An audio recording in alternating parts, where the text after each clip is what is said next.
Queridos irmãos, a minha saudação nessa noite é com a paz do Senhor Jesus. Amém. Graças a Deus por mais um domingo estando aqui na casa do Senhor, e eu quero convidar você para abrir a sua Bíblia no Evangelho segundo escreveu João, capítulo de número 14, o versículo de número 1 até o versículo de número 6. Quero meditar com vocês no tema: e agora, o que faremos? E agora, o que faremos? João, capítulo de número 14, versículo de número 1 ao 6. Você que está em seu lar, pegue a sua Bíblia, acompanhe comigo a leitura desse texto. Nós iremos fazer a exposição versículo por versículo.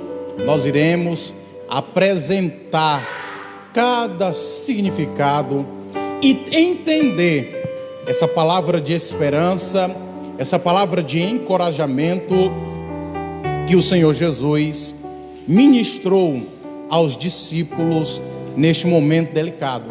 Nós vivemos dias trabalhosos, nós vivemos dias difíceis e nós temos sim amparo, certeza, fortaleza, esperança na palavra de Deus.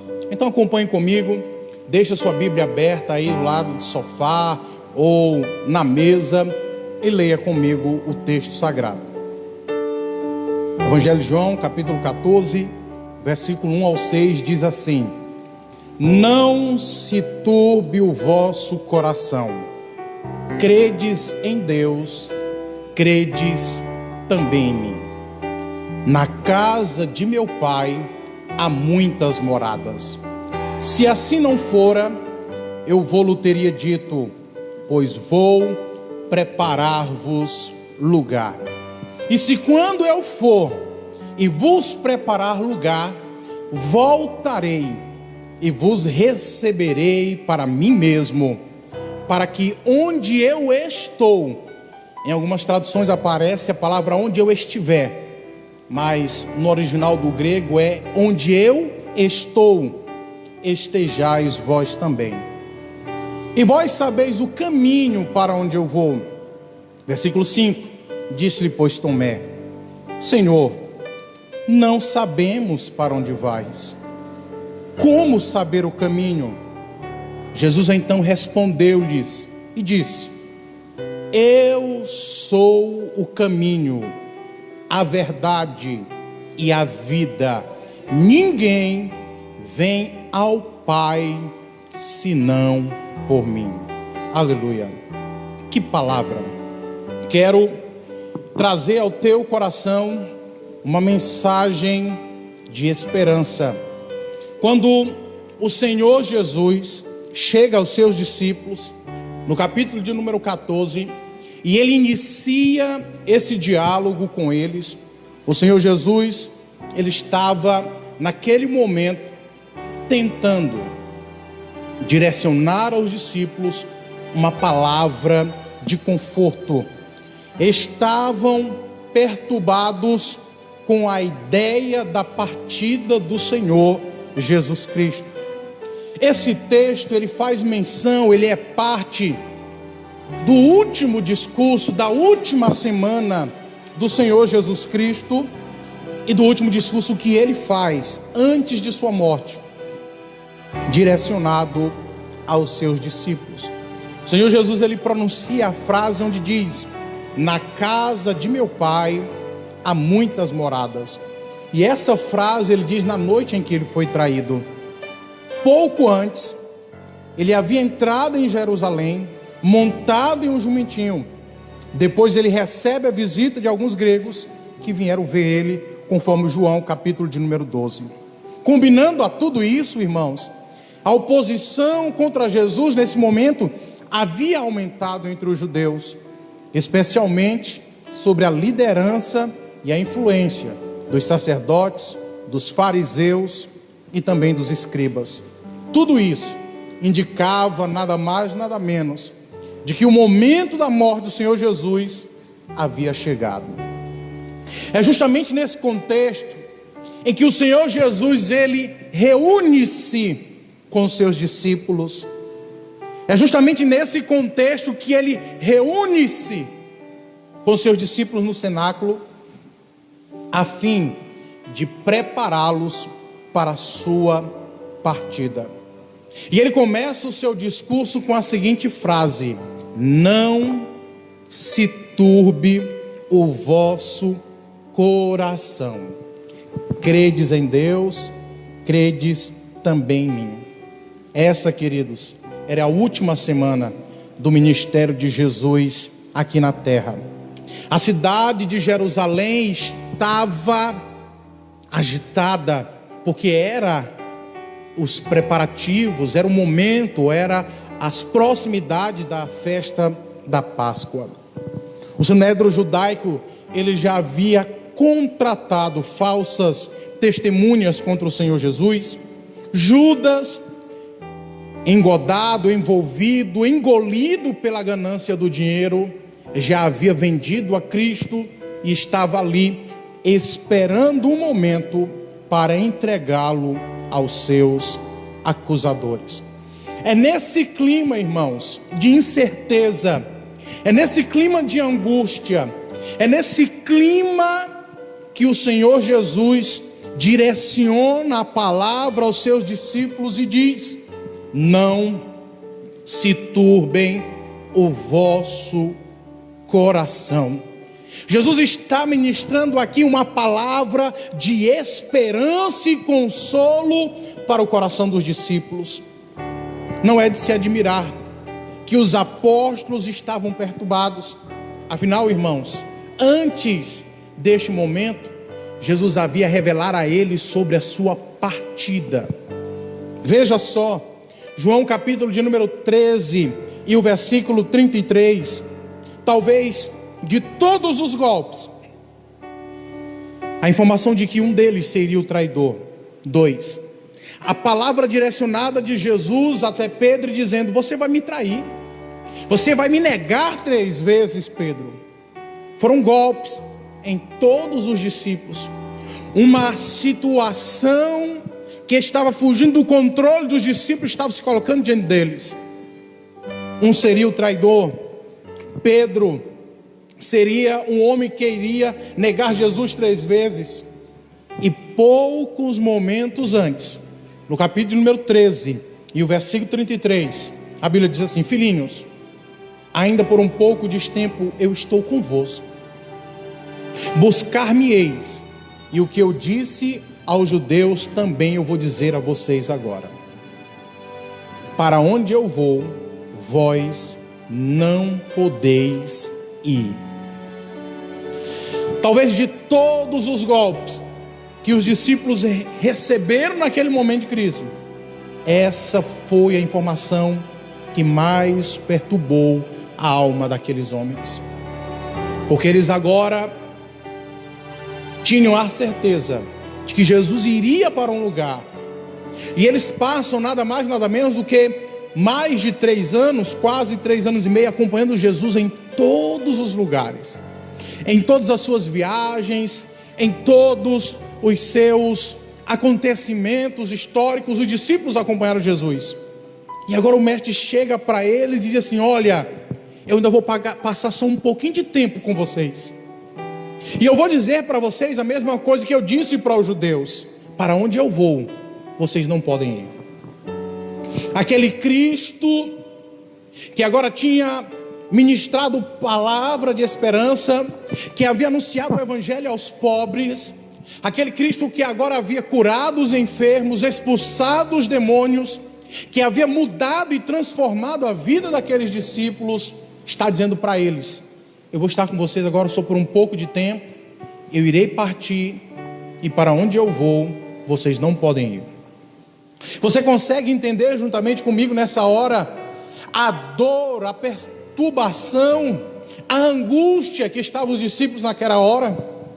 Mas o Senhor Jesus ministrou uma palavra de consolo, uma palavra de esperança. Ele disse: não se turbe o vosso coração. 2, Na casa de meu pai há muitas moradas. O versículo 2 diz: na casa de meu pai há muitas moradas. Se assim não for, eu vou-lhe teria dito, pois vou preparar-vos lugar.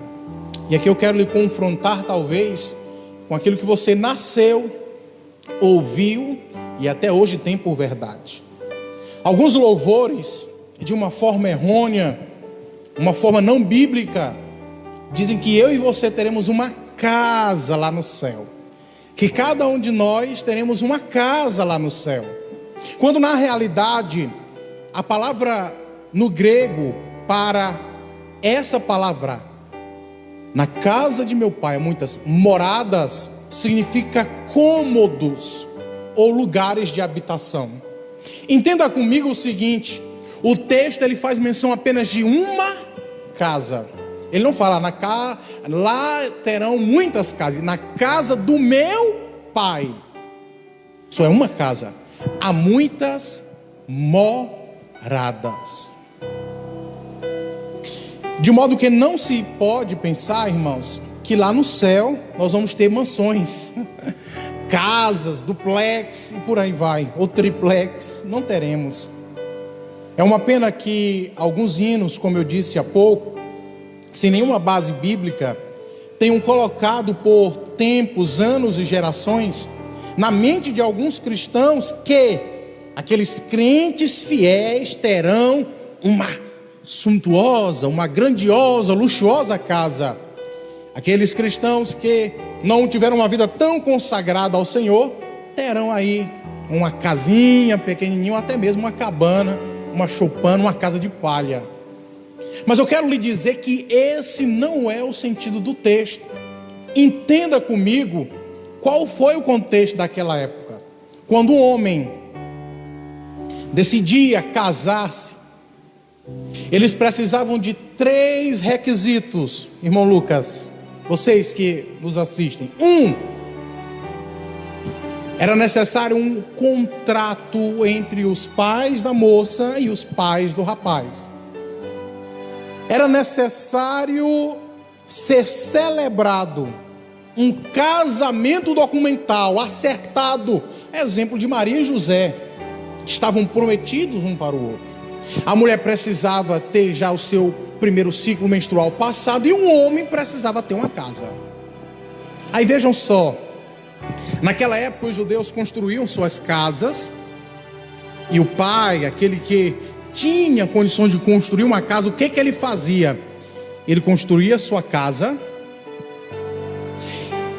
e no meio do seu terreno, lá no fundo, ele construía um poço, de modo que quando o seu filho mais velho casava-se, primogênito, ele fazia uma morada para ele lá no quintalzinho, na casa do pai. Quando o outro filho casava, ele fazia uma morada ali do outro lado, no fundo. Se houvesse mais, ia fazendo casas de andares. Você pode ver isso na internet, algumas casas daquela época que eram uma em cima da outra. O próprio local onde o apóstolo Paulo estava reunido, onde Eutico cai, ele tinha 3 andares, porque a Bíblia diz que ele caiu do 3º andar.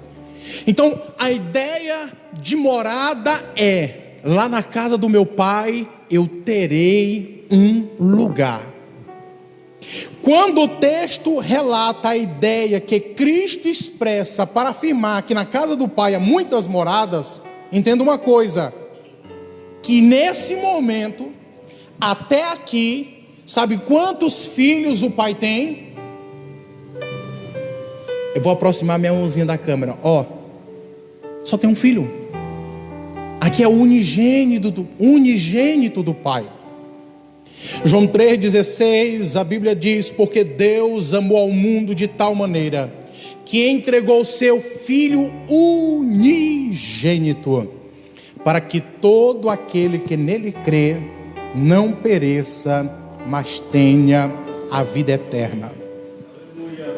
Sabe o que Cristo está dizendo aqui? Discípulos, não se turbe o coração de vocês. Credes em Deus, creio também em mim. Na casa de meu pai há muitas moradas. Se não fosse assim, eu vou-lhe teria dito. Ponto. Vou preparar-vos lugar. Sabe o que Jesus está dizendo? Eu vou morrer para poder preparar moradas para vocês na casa do meu Pai. Eu vou morrer para que a glória do meu Pai, o poder do meu Pai, me faça levantar dentre os mortos. E eu me levante agora não mais como unigênito, mas como primogênito, o primeiro filho de tantos outros que o meu Pai me dará a mim mesmo. João 1:12, a Bíblia diz: mas a todos quanto receberam, deu-lhes o poder de serem feitos filhos de Deus, a saber, aos que creem no seu nome. Ele deu o poder. Aqui não está dizendo que ele transformou todos aqueles que acreditaram em Jesus em filhos de Deus. Aqui ele está dizendo: a todos aqueles que creram, deu-lhes o poder. E aqui eu entro na terceira parte da mensagem. Onde eu estou, estejais vós também. Interessante que a Almeida Revista e Corrigida traz a palavra estiver, mas a Almeida Revista e Atualizada, e a Nova Almeida Atualizada traz aonde eu estou. Sabe por quê? Porque esse verbo ele muda muito. Jesus ele não está falando aqui de localização. Jesus não está falando de lugar, ele está falando de posição. Ele está dizendo aqui: aonde eu estou como filho do Pai, vós também possais estar como filhos do Pai pelo Espírito Santo. Os discípulos eles já estavam juntos com Jesus aqui na terra, quando ele estava falando, direcionando essas palavras para ele. Esse lugar, ou esse versículo, ele fala sobre a consumação da obra redentora da morte de Cristo no Calvário. Ele fala sobre a sua obra da ressurreição e não sobre a segunda vinda. Porque aonde eu estou, estejais vós também. Onde eu estou, aonde? No Pai. Para que onde eu estou no Pai como filho, vocês estejam também lá.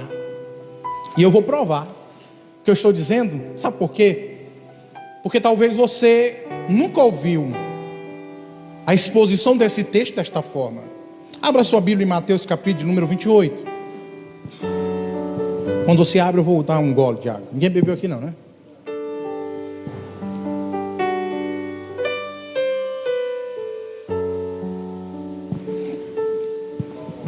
Mateus capítulo de número 28, versículo 8 ao 10. Eu vou provar que Jesus aqui, ele não está falando de segunda vinda, seja oculta ou em glória. Ele está falando da obra redentora do Calvário. Ele está falando da maravilhosa graça, do maravilhoso momento em que nós, nele, nos tornamos filhos de Deus. Aleluia. Diz assim: e retirando-se elas apressadamente do sepulcro, tomadas de medo e grande alegria, correram para anunciá-la aos discípulos. Eu vou repetir. Eu não vou poder dizer, diga para o irmão do seu lado, mas eu vou repetir.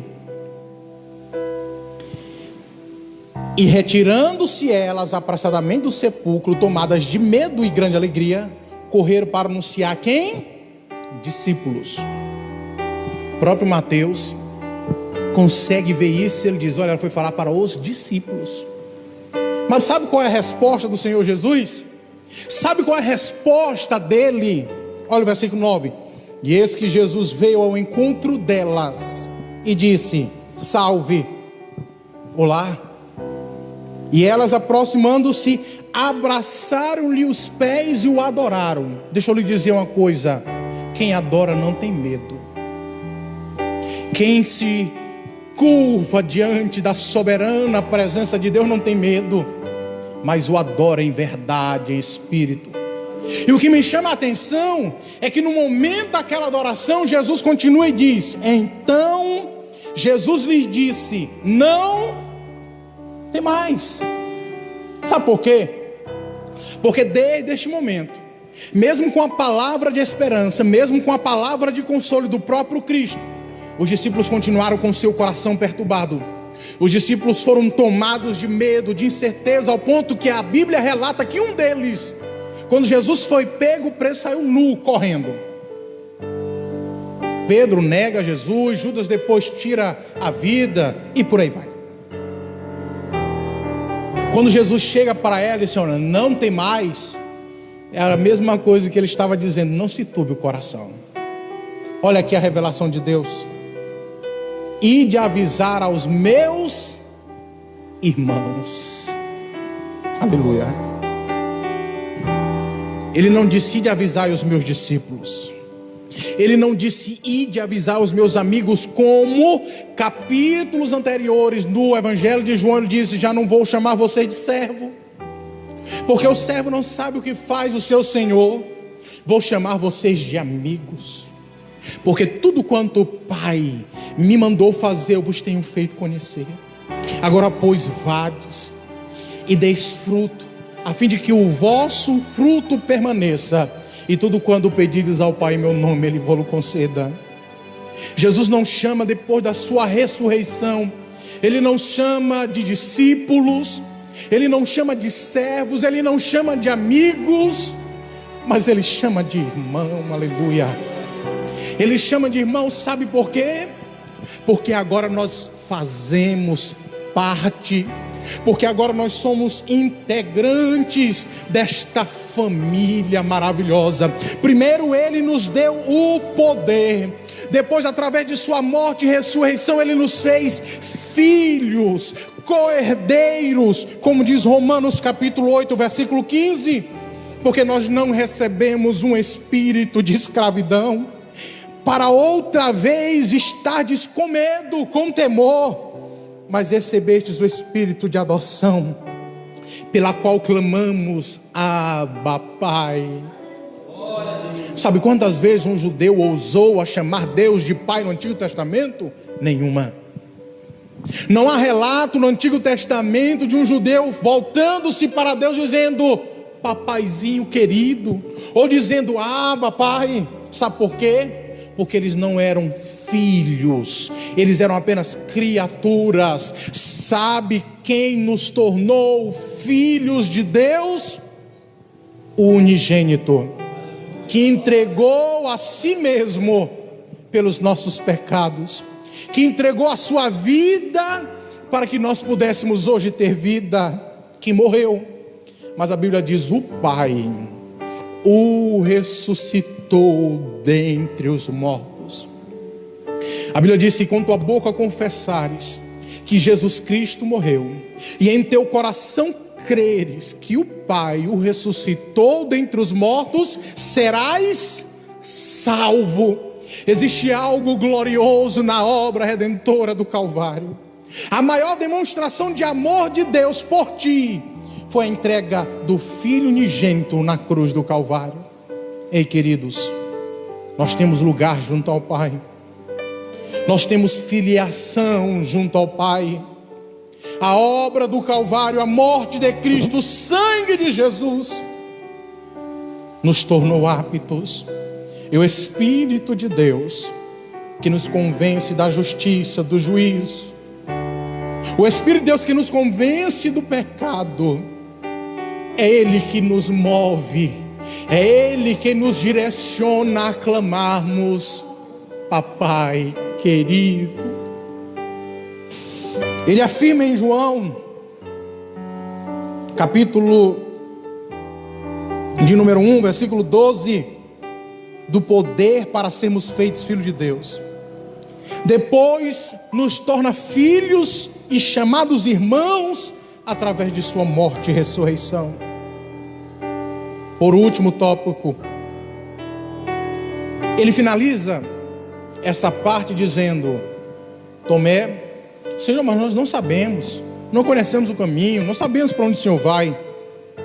Mas ele diz: eu sou o caminho, a verdade e a vida. Ninguém vem ao Pai senão por mim. Jesus faz uma autoapresentação de si mesmo nesse texto. E o que na realidade Jesus quis dizer quando ele disse: eu sou o caminho, a verdade e a vida. Primeiro, enganam-se as pessoas falando que todos os caminhos levam a Deus. O Evangelho, ele não é inclusivista, ou seja, ele não inclui outras crenças. Cristo Jesus foi e é exclusivo, exclusivista. Não existem atalhos para Deus. Não existem outras rotas que conduzem o homem ao céu. A expressão popular que diz que toda religião é boa e que todos os caminhos levam a Deus e aos céus é uma mentira perigosa. A Bíblia diz que há caminhos que para o homem parecem ser bons, mas no final é morte. Jesus, ele é o único caminho que leva o homem a Deus. Jesus, ele é a única porta ao céu, e não tem janela, meu querido, minha querida. Ou passa-se pela porta, ou não entra nos céus. Ele é o único mediador entre Deus e os homens. Ele é o único salvador do mundo. Procurar ir a Deus através de outros mediadores é tomar um caminho que nos levará à ruína. Abraçar uma religião que nega Cristo como único mediador, como único caminho entre Deus e os homens, pode custar a sua perdição eterna. Ele é o único caminho. 2. Jesus é a verdade que ilumina os corações e as mentes. Ele não é enganador. Ele não é um falso. O Senhor Jesus, ele é cheio de graça e verdade. Ele não somente viveu a verdade, mas ele pregou a verdade. Ele é a própria verdade. A verdade, ela não é relativa e nem construída como algumas vãs filosofias pregam aí afora. A verdade é absoluta e objetiva na pessoa bendita nosso Senhor, porque a verdade é Jesus. Ele não é uma dentre as outras verdades. Ele não é um Deus dentre outros deuses. Jesus é a única verdade capaz de encher a nossa alma de luz. Jesus é a única verdade capaz de encher a nossa vida de esperança. É essa verdade que aquece os nossos corações e que nos traz uma segurança sólida. A verdade de que Ele é o Filho de Deus, é o Cordeiro de Deus que tira o pecado do mundo. Jesus não é uma verdade que foi descoberta entre os homens. Ele se revelou aos homens. O Senhor Jesus nos fez conhecer. Nós conhecemos a Jesus não pelo esforço de nossa mente. Nós conhecemos Ele porque Ele resolveu revelar-se a nós. Porque Ele se fez carne, o Verbo de Deus habitou entre os homens, cheio de graça e cheio de verdade. 3, e eu vou para a conclusão. Jesus é a vida que satisfaz a tua vida. Jesus é vida, pois Ele é fonte de vida para a nossa vida física e espiritual. O pecado separou o homem de Deus, matando-os espiritualmente. O homem sem Deus está morto nos seus próprios delitos e pecados. O homem sem Deus, ele não tem apetite para as coisas espirituais. Ele está cego. O homem sem Deus está com seu coração endurecido e está rebelde contra Deus. O homem sem Deus, ele é escravo do pecado. Ele é escravo do mundo, da carne e do diabo. Ele se alimenta de cinzas e caminha para a morte eterna. Porém, somente Cristo pode salvar o homem sem Deus. Somente Cristo pode salvar a minha e a tua alma. Sabe por quê? Porque Ele é a vida. Vida para dar vida. Somente Jesus concedeu a vida. E somente Jesus é a vida. O homem busca razão para a vida em muitas coisas, mas todas essas fontes são poluídas.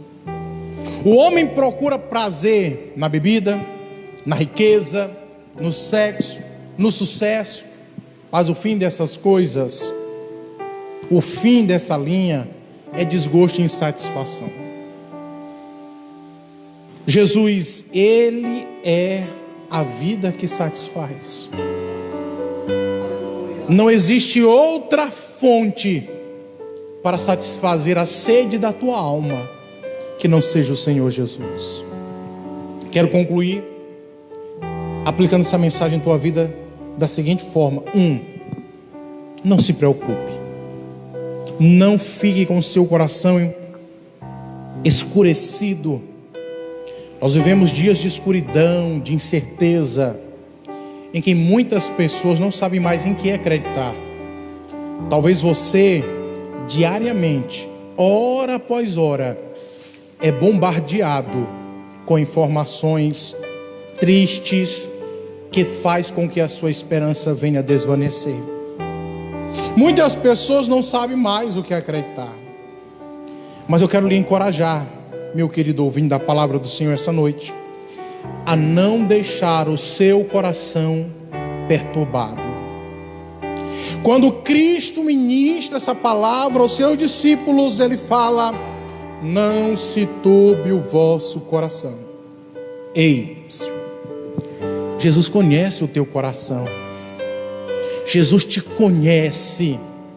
Ele sabe qual é o medo que te assola. Ele sabe o que é que está tentando roubar a paz do teu coração. Jesus conhece os teus temores, os teus dilemas, as tuas fraquezas e limitações. Ele conhece. Então nesta noite eu quero ministrar em tua vida: não se turbe o teu coração.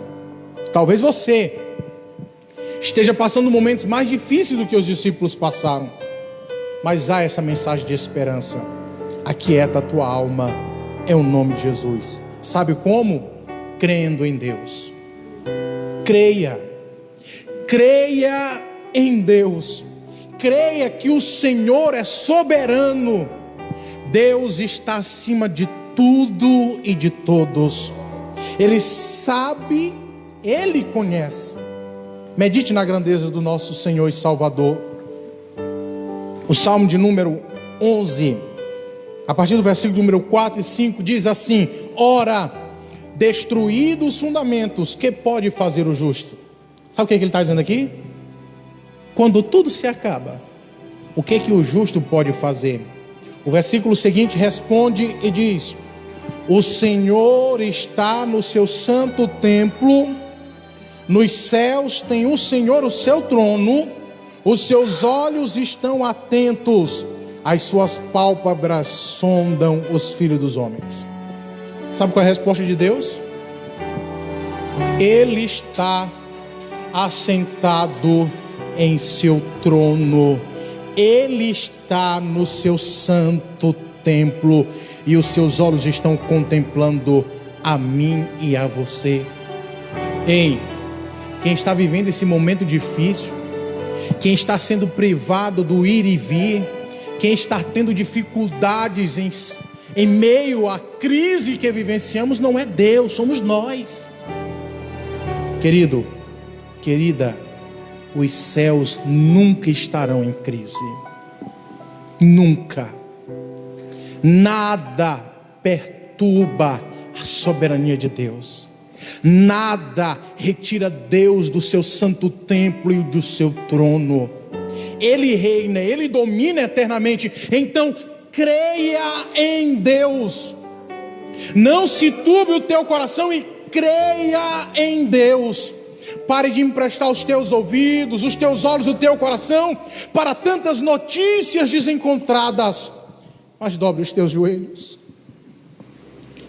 Eleva a tua oração ao Senhor. Coloque diante dele a tua vida, a tua família. Não se turbe o teu coração. Creia em Deus. Sabe por quê? Porque aonde eu estou, Ele disse, estejais vós também. O privilégio é grande, irmãos, de sermos chamados filhos de Deus. Como é maravilhoso pensar. Como é maravilhoso pensar que Deus nos colocou em igualdade a Cristo, não pelos meus méritos, não pelos meus esforços, mas pela obra redentora do Calvário. Pelo sangue puro, inocente, vertido naquele madeiro. Fomos chamados para ser só um corpo com Cristo. E no céu seremos todos uma única família, repletos de amor, inexplicavelmente o amor de Deus. E além de tudo, nós somos herdeiros de todas as coisas que Deus criou. Jesus é o caminho para Deus. Jesus é a verdade que ilumina a mente. Jesus é a vida que satisfaz. Ei, nós temos esperança. Nós não somos qualquer povo nessa terra. Uns começam a correr de um lado para o outro com dificuldades. Uns começam a correr para um lado e o outro com circunstâncias de desespero. Mas deixa eu lhe dizer uma coisa. Nós temos esperança. Nós temos um dono. Nós temos uma morada. E essa morada é segura em Cristo Jesus, no Pai.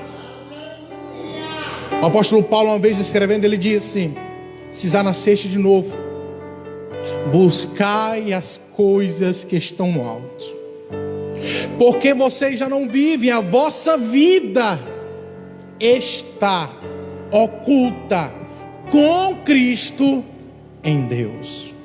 Ei, a doença pode até assolar a tua carne. A enfermidade, ela pode bater na porta da tua vida. Mas deixa eu lhe dizer, ela jamais poderá alcançar a obra que Jesus fez de salvação sobre você. Creia em Deus. Não se turbe o coração. Nós temos uma esperança. Nós temos um dono. Nós temos uma morada. O direito de ser filho de Deus é possibilitado pela obra de Cristo. Eu quero te convidar nessa hora a orar comigo. Eu quero orar com você nessa hora. Fecha os teus olhos. Você pode ficar mesmo aí em seu sofá, sentado, sua cadeira. Você pode dar a mão ao seu filho, ao seu cônjuge. Ei, irmão, nós temos uma esperança. Nós temos um dono. Nós temos uma morada. Ei, irmão, ei, tranquiliza-te. Tranquiliza-te. Creia em Deus. Creia no Senhor, Pai. Eu oro a Ti nesse momento no nome do Teu Filho Jesus. Eu te apresento, Senhor, os meus irmãos, as minhas irmãs, todos eles que estão nos assistindo nessa hora, nessa live, os que estão aqui. Estamos em pouco número, Senhor, obedecendo às orientações das autoridades competentes aqui na terra. Mas estamos aqui, Senhor, para levar esta Tua palavra de vida e esperança a estes que estão em seus lares, eu ministro sobre este coração, eu ministro sobre essa mente a paz de Deus que excede a todo entendimento, a paz de Deus que é o árbitro em os nossos corações, a paz de Deus que nivela a nossa vida e nos faz ter equilíbrio diante da crise. Em nome de Jesus Cristo de Nazaré, eu repreendo em nome de Jesus este espírito perturbador, este espírito que está colocando meu irmão em uma situação difícil, essas notícias desencontradas, meu Deus, pessoas maldosas, meu Deus, em nome de Jesus, bloqueia, limita, muda a mente dessas pessoas maldosas que estão se utilizando deste momento de crise para espalhar falsas notícias, para espalhar boatos, as fake news da vida, Senhor. Neste momento, meu Pai, eu me levanto nesta hora como homem que a tua unção repousa sobre mim esta hora, e nós, a tua igreja, repreendemos este espírito perturbador da nossa cidade, nós repreendemos esse espírito perturbador do nosso estado, do nosso país, em nome de Jesus, porque tu és a verdade, Senhor. Que a tua verdade possa prevalecer. Olha para meu irmão e minha irmã que está, meu Deus, com a mente alvejada, que foi, meu Deus, bombardeada com várias notícias ruins. Meu Deus, eu ministro sobre essa vida a esperança, a certeza de que ele ou ela tem um dono, de que ele ou ela tem uma esperança. Obrigado, Senhor, por esta oportunidade, em nome de Jesus, amém. Que o Senhor Jesus lhe guarde, lhe abençoe em seu amor. Guarde essa palavra em nome do Senhor Jesus, amém.